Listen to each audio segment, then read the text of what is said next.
Hello नमस्कार friends, हमारे channel में आपका स्वागत। हम आपको बहुत ही महत्वपूर्ण जानकारी देने वाले हैं अतिथि शिक्षकों की नियुक्ति को लेकर और नियमितीकरण को लेकर। क्या कहना है शिक्षा मंत्री जी का अतिथि शिक्षकों की नियुक्ति को लेकर और नियमितीकरण को लेकर। मैं लाइव वार्ता आपको दिखाने वाला हूं। उदय प्रताप से मंत्री हैं, शिक्षा मंत्री। इनका क्या कहना है अतिथि शिक्षकों की नियुक्ति को लेकर और स्थायी करने को लेकर। बहुत ही महत्वपूर्ण खबर है, लाइव वार्ता में दिखाने वाला हूँ आपको। आप वीडियो में बने रहे, वीडियो पूरा देखें। वीडियो अच्छा लगे तो आप लाइक जरूर करें और चैनल को सब्सक्राइब बिल्कुल न करें अपडेट पाने के लिए। नरसिंहपुर के गाडरवारा प्रवास पर आए स्कूल शिक्षा परिवहन मंत्री राव उदय प्रताप सिंह ने क्षतिग्रस्त स्कूल भवन पर कहा कि कई पुराने भवनों की अवस्था पूरी हो गई है, उन्हें नए बनाना चाहिए, उनकी संख्या बहुत ज्यादा है। सरकार ने स्कूल भवन निर्माण को प्राथमिकता के तौर पर रखा है, हम नए भवन बनाने जा रहे हैं।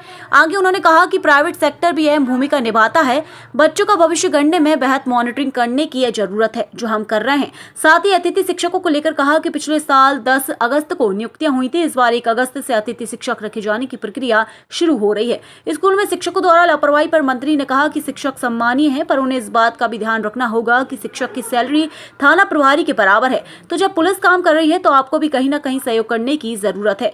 जो शिक्षक स्कूल नहीं जा रहे हैं उनको खुद सतर्कता से व्यवस्था में शामिल होना चाहिए, क्योंकि कार्यवाही शिक्षक पर होने से समाज को ठीक संदेश नहीं जाता। और क्या बोले स्कूल शिक्षा मंत्री, सुनिए। सहमत हूँ। और ये साइकिल है, जो भवन आज के 50 साल पहले बने थे उनको अब उनकी अवस्था पूरी हो गई, उनके नए भवन को बनना चाहिए। इनकी संख्या बहुत ज्यादा है और सरकार ने उनको प्राथमिकता के क्रम में रखा है। हम भी मतलब सैकड़ों भवन भवन बनाने की स्थिति में है और वो बनाने भी जा रहे हैं।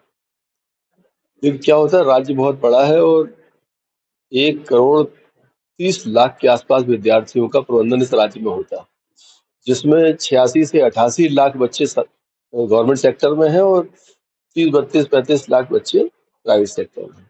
मतलब आप ये कह सकते हो कि 25 से 30% बच्चे प्राइवेट सेक्टर में पढ़ने जाते हैं, बाकी 70 से 75% बच्चे जो है वो शासकीय स्कूलों में पढ़ते हैं। तो दबाव तो रहता है, लेकिन इसके बाद भी विभाग माननीय मुख्यमंत्री जी के नेतृत्व में जो बेहतर कर सकता है वो प्रयास कर रहा है। अभी हम लोग उन स्कूलों को पहले प्राथमिकता से नए भवन और अतिरिक्त कक्षों की स्वीकृति देने वाले हैं जो सीएम राइज के कैचमेंट एरिया से, पेरीफेरी से बाहर है, क्योंकि आगे आने वाले समय में ग्रामीण क्षेत्र का सीएम राइज 8 से 10 किलोमीटर के बच्चों को उठा लेगा। वहां के स्कूल समय काल और परिस्थितियों के हिसाब से उनको हम बंद करेंगे। शहरी क्षेत्र में मुझे लगता है कि 3 से 4 किलोमीटर एरिया के बच्चे जो है वो सीएम राइज में जाएंगे, क्योंकि हम उनको आवागमन की सुविधा उपलब्ध कराएंगे, सब करेंगे। तो उसको ध्यान में रखते हुए हम जो सीएम राइज की परिधि से बाहर के स्कूल हैं और कमजोर स्थिति में है, जीर्ण शीर्ण है, उनको करने का हम काम कर रहे हैं। खासकर जैसे मंडला और बालाघाट जैसे राज्यों में, जिलों में, ट्राइबल एरिया में हमारे कुछ शालाएं ज्यादा स्थिति खराब है उनकी, वहाँ हम प्राथमिकता के आधार पर, मतलब वनांचलों में और अनुसूचित जनजाति क्षेत्रों में, वहाँ हम लोग उनको प्राथमिकता के आधार पर उनको कवर करने का हम काम कर रहे हैं। मैं आपसे कह रहा हूँ, बड़ी जिम्मेदारी से इस बात को कह रहा हूँ कि जितने सख्त कार्रवाई पिछले 6 महीने में हुई है, राज्य में पहले कभी नहीं हुई। इसमें केवल सावधानी इस बात की हमको रखनी पड़ रही है कि प्राइवेट सेक्टर भी महत्वपूर्ण भूमिका निभाता है बच्चों के भविष्य के निर्माण को गढ़ने में। हम केवल आंख बंद करके ये नहीं कह सकते कि प्राइवेट इंस्टीट्यूशंस खराब है या गलत काम कर रही। इसमें केवल मॉनिटरिंग की आवश्यकता है। अभी तक कोई मॉनिटरिंग एजेंसी नहीं थी, कोई मैकेनिज्म नहीं था, पोर्टल कमजोर थे, इसके कारण विसंगतियों की गुंजाइश पड़ती थी। अब हम ऑनलाइन पोर्टल इतने अच्छे तैयार करने जा रहे हैं कि जब स्कूल प्रबंधन उस पर अपनी चीजों को अपलोड करेगा तो गलत चीज तुरंत पकड़ में आएगी, अच्छी चीजों को प्रोत्साहन मिलता रहेगा। तो हम लोग डिजिटल उसके ऊपर जा रहे हैं और एक अच्छी व्यवस्था अगले 6 महीने में आपको अंतर समझ में आएगा। पिछले साल 10 अगस्त में अतिथियों की नियुक्तियां हुई थी। इस साल हम 1 अगस्त से चालू कर रहे हैं। हम हर चीज को पहले से बेहतर करने की कोशिश कर रहे हैं।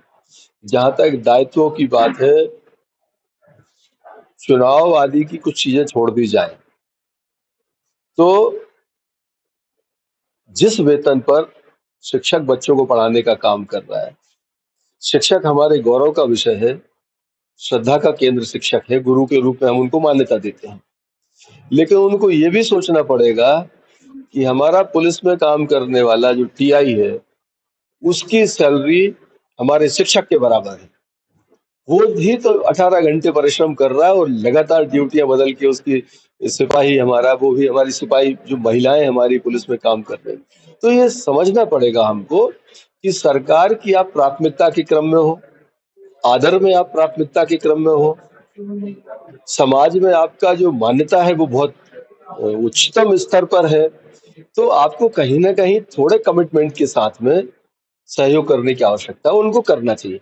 और 80% हमारा जो शिक्षक वर्ग है वो इस बात में पूरी ताकत से बच्चों के भविष्य के निर्माण में, शासन की व्यवस्था में सहयोग करने के मामले 80% लोग पूरा परिश्रम करते हैं। लेकिन जैसा मैंने पहले कहा कि 15-20% की गुंजाइश हर क्षेत्र में है, यहाँ पर भी है, उन पर ही हम काम कर रहे हैं और वो बेहतर करने लगे तो समझ लो राम राज्य आ जाए।